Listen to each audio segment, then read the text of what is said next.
L'amour m'appelle, mais je ne sais où il me conduira.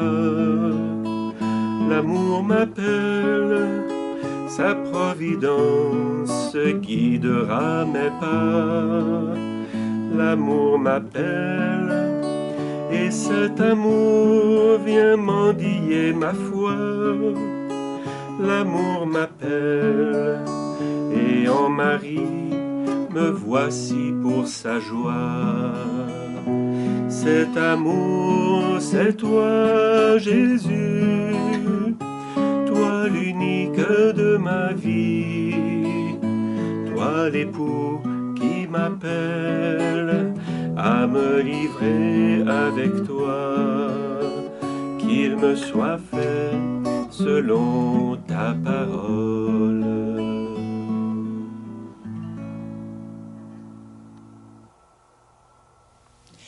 Bonjour à toi, je suis heureuse d'être avec toi pour poursuivre notre entrée en carême.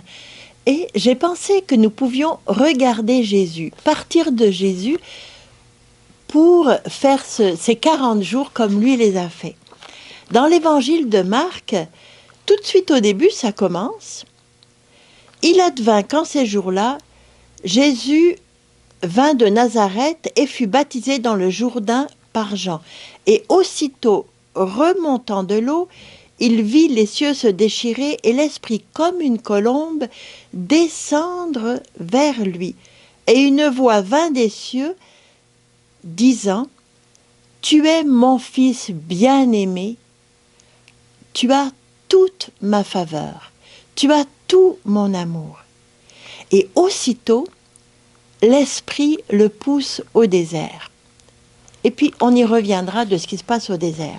Mais je trouve ça lumineux pour une entrée en carême. On ne peut pas entrer en carême sans regarder comment Jésus entre en carême, comment Jésus entre au désert. Jésus entre au désert d'abord en manifestant sa relation au Père. Et c'est un petit peu ce que je vais t'inviter à faire, et c'est ce qu'on va regarder. Jésus fait cette expérience et nous invite à faire cette expérience d'être fils, d'être reconnu fils. Le Père vient manifester au monde que tu es mon fils bien-aimé, en toi j'ai mis tout mon amour. Et pas de carême sans commencer par se replonger dans cette expérience profonde, cette expérience qui est fondamentale. Tu es mon fils, tu es ma fille bien-aimée. En toi, j'ai mis tout mon amour. Dans une des prières d'il y a 15 jours, à la messe, on disait « Tu nous as donné l'esprit de fils adoptif. Ouvre notre cœur pour que nous soyons des fils. » C'est un petit peu ça dans lequel il faut se replonger dans cet esprit de fils adoptif. Nous avons tous vécu à cause du péché originel, une blessure. Nous avons été comme abandonnés. Nous étions fils, puis avec le péché originel, nous avons été blessés dans notre être de fils. On s'est cru perdu, on s'est cru abandonné. Je me suis caché de toi parce que j'ai eu peur. La peur est entrée dans notre vie. Puis Dieu, Père, Jésus, Fils, par l'Esprit, viennent nous guérir de cette peur fondamentale. Puis, dans le credo, dans le « Je crois en Dieu », on dit « Je crois en Dieu, le Père Tout-Puissant, Créateur du ciel et de la terre, de l'univers visible et invisible. Je crois. » C'est le premier pas pour être guéri dans cette blessure. Je crois en Dieu, le Père. Mais ensuite, il faut aller plus loin.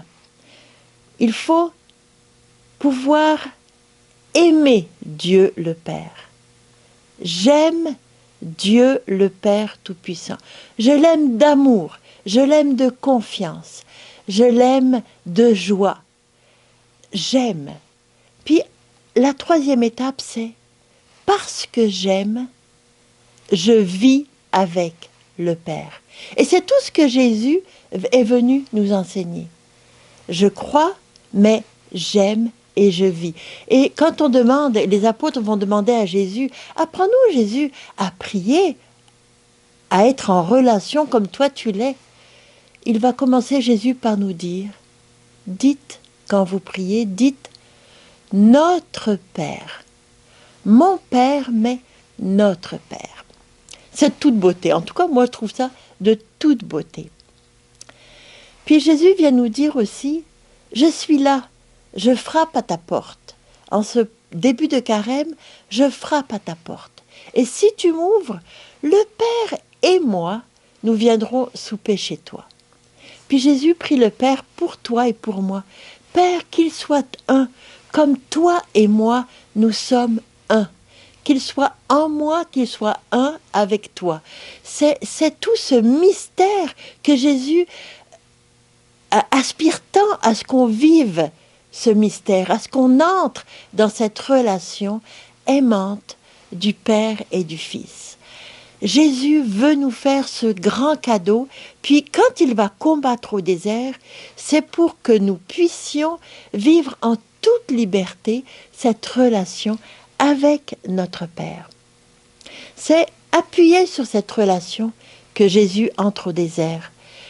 Il est poussé par l'Esprit une fois qu'il est solidement relié au Père, qu'il est fermement convaincu de cet amour, qu'il est rempli de l'amour du Père pour lui, qu'il a accueilli cet amour, puis qu'il décide de vivre dans cet amour. Et il s'en va durant 40 jours pour vivre de cet amour, pour que rien ne vienne le sortir de cet amour. Il vient solidifier cet amour.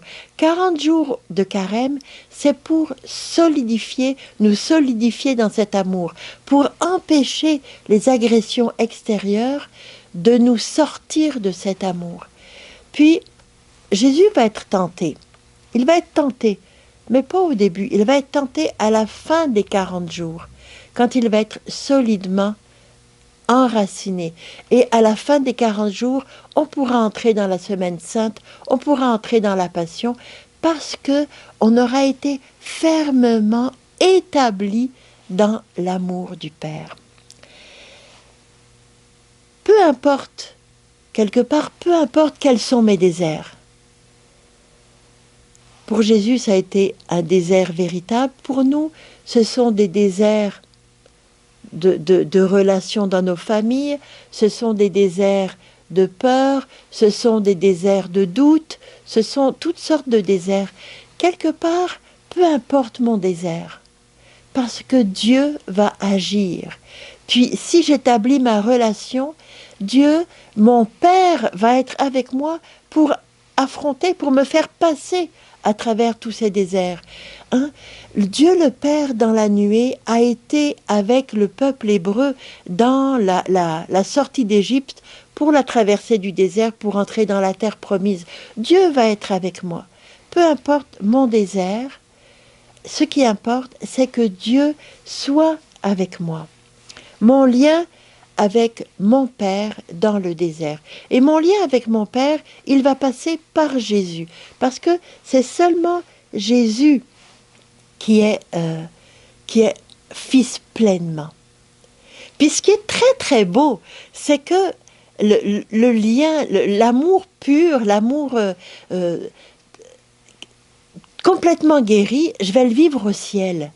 Mais le grand cadeau que Dieu, mon Père, me fait, c'est un immense cadeau qu'il veut que je vive parce que je suis baptisée. Il veut déjà que je vive cette relation dès maintenant sur la terre. Il me dit, oui, t'es blessé, oui, t'es pécheur, c'est vrai tout ça. Mais je veux que dès maintenant, tu jouisses de cet amour, que tu en vives, qu'il te fasse du bien. C'est pas la peine d'attendre d'être arrivé au ciel. Dès maintenant, cet amour, il est pour toi. Dès maintenant, je te le dis, tu es mon fils, tu es ma fille bien-aimée. Et tout mon amour est pour toi. Il est juste pour toi. Mais maintenant, comment est-ce que je vais vivre cet amour? Comment est-ce que je vais faire pour consolider mon lien avec le Père? Tu sais, notre lien a toujours besoin d'être consolidé, hein. Un enfant qui est adopté, ou même un enfant qui est conçu, la maman a 9 mois pour créer le lien maternel avec son bébé, avec son enfant. Puis quand l'enfant naît, le lien est créé normalement quand tout se passe bien.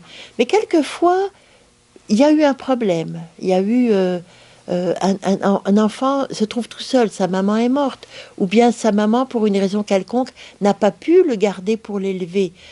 Puis, il a des liens à créer avec sa nouvelle famille, avec ses parents adoptifs, cet enfant. Il a des liens à créer avec sa famille, qu'il soit conçu naturellement, qu'il soit arrivé dans une famille, sa famille naturelle, ou qu'il soit adopté. Il a des liens à créer avec sa famille. Nous aussi, nous avons des liens à consolider avec notre Père, puis des liens à créer ou à consolider avec notre famille Église, notre famille humanité. Comment le faire?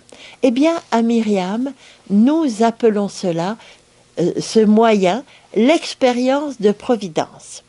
Qu'est-ce que c'est que l'expérience de providence? D'abord, il y a le mot expérience. Une expérience, c'est du vécu, c'est du réel, c'est du concret.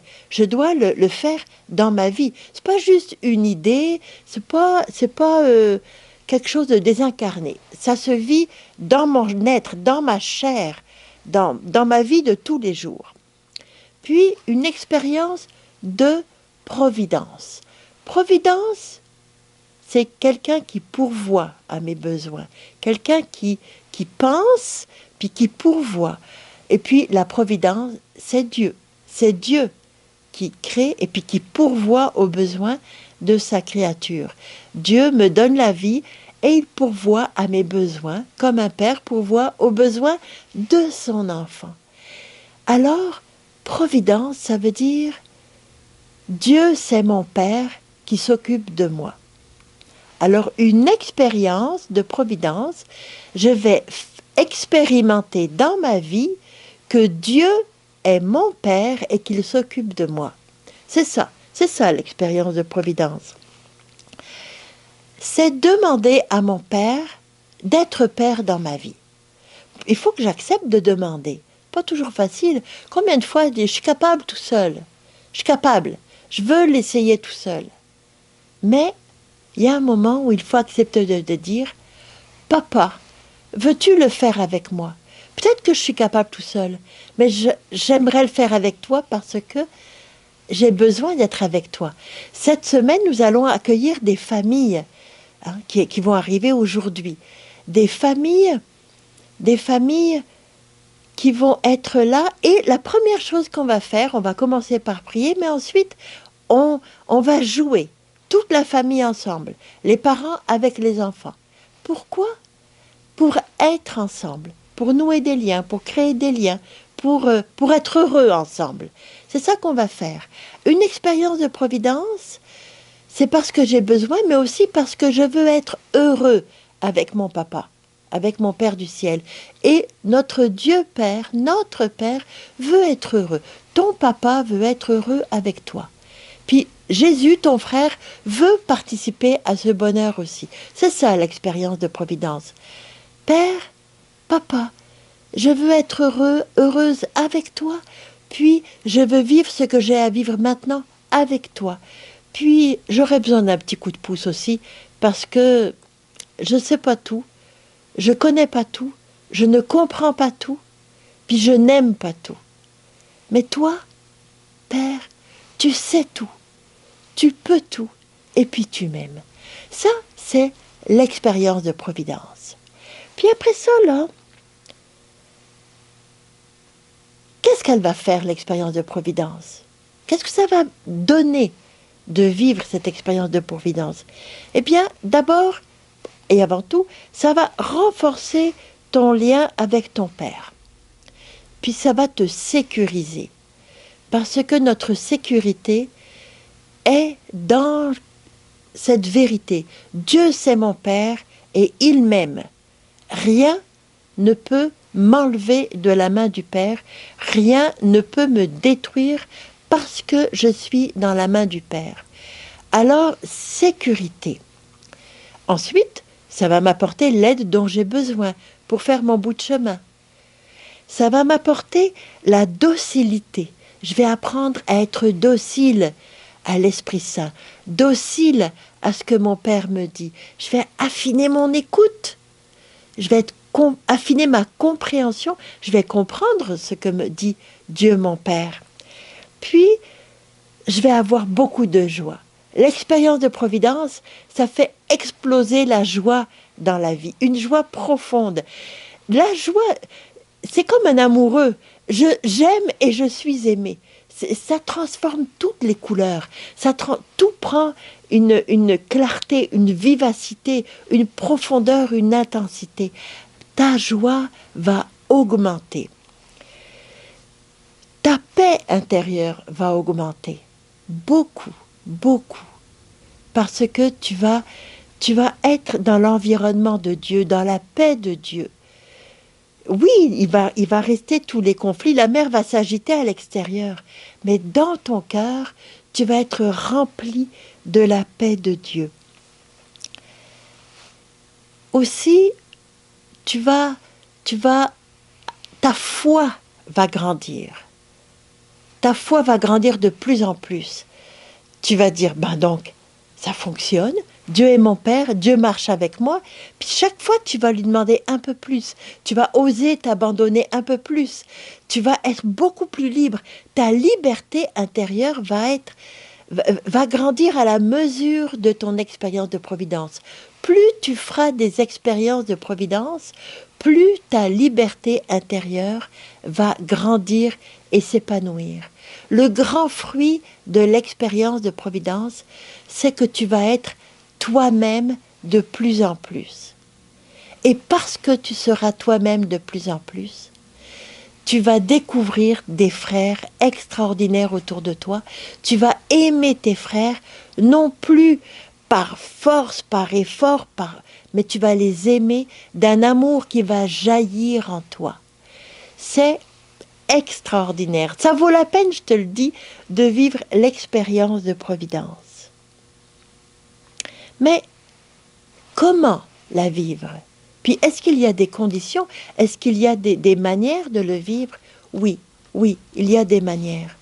Pour vivre l'expérience de providence, il faut d'abord accepter que je ne sais pas tout, que je ne peux pas tout, puis que je n'aime pas de manière inconditionnelle.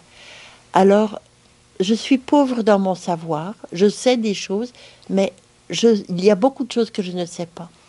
Je suis pauvre dans ma puissance, je ne peux pas tout. Il y a beaucoup de choses qui sont hors de mes capacités, mais hors de ma domination. Je ne peux pas tout gérer, je ne peux pas tout régler, je ne peux pas tout sauver. Il faut l'accepter. Puis accepter aussi que parfois, mon amour est très pauvre. Mon amour est très très pauvre et très petit, mais il peut grandir. Alors, en clair, c'est mon humilité. Il faut accepter humblement que j'ai besoin. J'ai besoin de Dieu mon Père. Il faut aussi entrer dans l'expérience de providence avec gratitude. Il faut être reconnaissant. C'est pas la peine de pleurer sur je peux pas, je suis petit. Oui, c'est vrai. Mais Dieu, c'est mon Père. Puis j'ai des frères pour m'aider.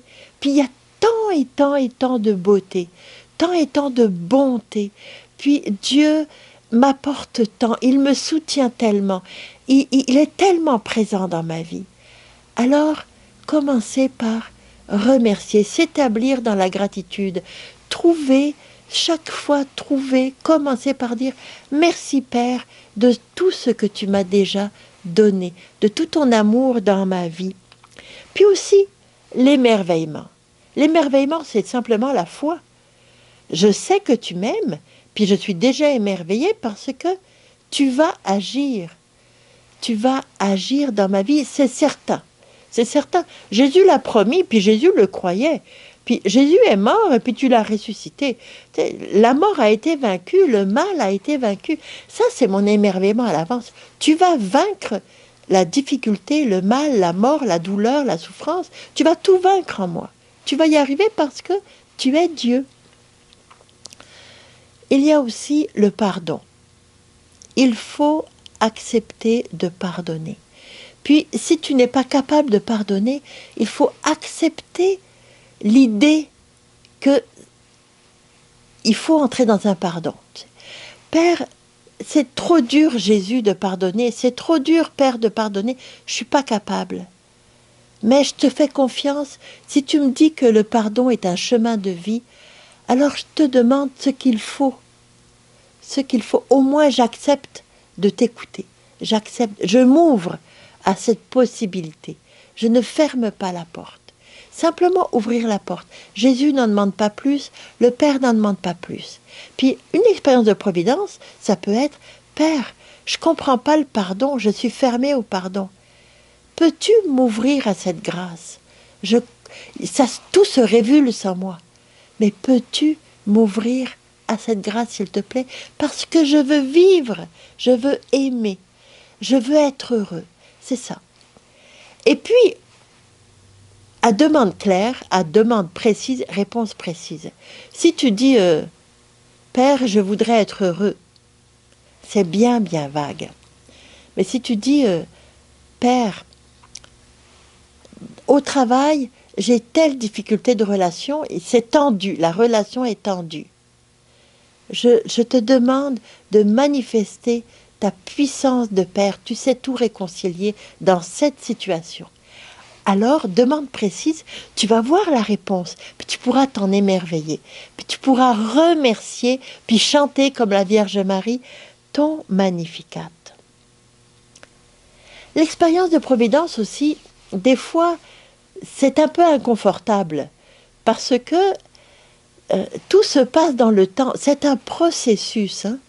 C'est pas magique. Je dis une formule magique, puis hop, tout est réglé. Non. Père, dans cette relation de travail, c'est un peu difficile, il y a des tensions. Eh bien, ça va être un processus. Puis, il va falloir que j'accepte l'inconfort du processus. Puis peut-être que Jésus va me dire, ou le Père, ou l'Esprit Saint va me souffler, si tu rentrais en souriant, puis que tu tiennes ton sourire envers et contre tout, puis moi, je vais t'aider à sourire. Et que ça va être inconfortable, ça, de sourire quand il y a des tensions, puis que c'est inconfortable de sourire quand quelqu'un te crache une plâtrerie, là, une platitude à la face, et que c'est difficile de sourire. C'est inconfortable. Mais l'Esprit est là. Le Père est là qui me soutient. Jésus est là avec sa force. L'Esprit est là avec son amour pour me soutenir. Puis ça va être inconfortable. Mais quelle victoire quand, au bout de quelques jours, ce n'est pas une platitude que l'autre me donnera, mais qu'il me retournera mon sourire. Quelle victoire, quel Magnificat! Alors, l'expérience à ce moment-là, l'expérience de providence, devient un mode de vie. Ça devient ma manière de vivre. Ça devient ma vie de fils. J'ai été fondée, solidement enracinée, et c'est en Jésus que je vis. J'ai gagné un père, mais j'ai gagné un frère, et c'est en Jésus que je vis dans le Fils. Deux voies s'offrent à moi. Dieu nous dit toujours, tu as deux possibilités. Je t'offre la vie et le bonheur, puis devant toi, il y a aussi le malheur et la mort. La mort engendre le malheur te conduit à la mort, mais la vie engendre le bonheur. Alors je t'en prie, je t'en supplie, choisis la vie. Dans la douleur, dans la souffrance, tu peux choisir la vie. Évidemment, c'est pas facile, mais je suis là pour t'aider. Choisis la vie, je t'en prie. Puis, c'est cette autoroute qui va nous conduire à la vie de fils, à la vie d'abandon. Je peux choisir dans la douleur, pourquoi c'est à moi que ça arrive? J'accuse les autres, j'accuse le bon Dieu, je m'accuse moi-même, j'accuse la vie. Et puis en accusant, je condamne, en condamnant, je me coupe, en me coupant, je meurs. C'est l'autoroute de la révolte. Mais ce petit chemin de montagne, escarpé, mais magnifique. En montagne, là, des fois c'est pas facile, on a des ampoules et puis on a besoin de s'arrêter. Mais c'est tellement beau, l'air est pur, il y a des paysages magnifiques. Et puis quand on arrive au sommet, c'est extraordinaire. Alors c'est ça, cette autoroute, ce petit chemin de l'abandon, de l'expérience de providence, de la vie filiale. Père, c'est difficile ce que je vis, c'est une douleur. Mais c'est comme ça arrive dans la vie. Je n'accuse pas les autres, je ne m'accuse pas moi-même et je ne t'accuse pas. Par contre, aide-moi, Père. Puis tu sais quoi, l'extraordinaire? C'est que si j'ai fait une erreur, si c'est moi qui ai fait une erreur, si j'ai péché, à partir du moment où je dis, Père, je me suis trompé, j'ai mal fait, j'ai péché, je viens à toi avec tout ça là. À partir de ce moment-là, Dieu le Père nous prend dans ses bras. Puis Jésus, pour moi, va assumer les conséquences de mon erreur.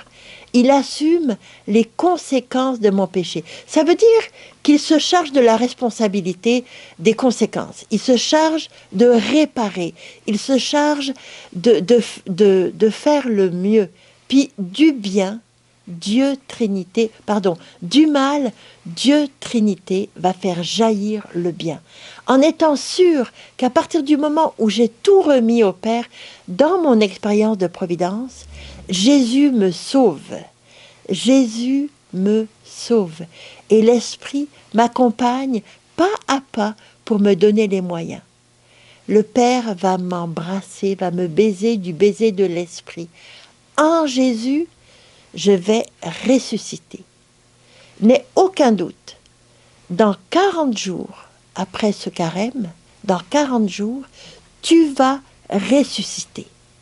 Dans quoi, de quel désert tu vas ressusciter? Je ne le sais pas. Mais tu vas ressusciter. C'est une certitude. C'est une certitude.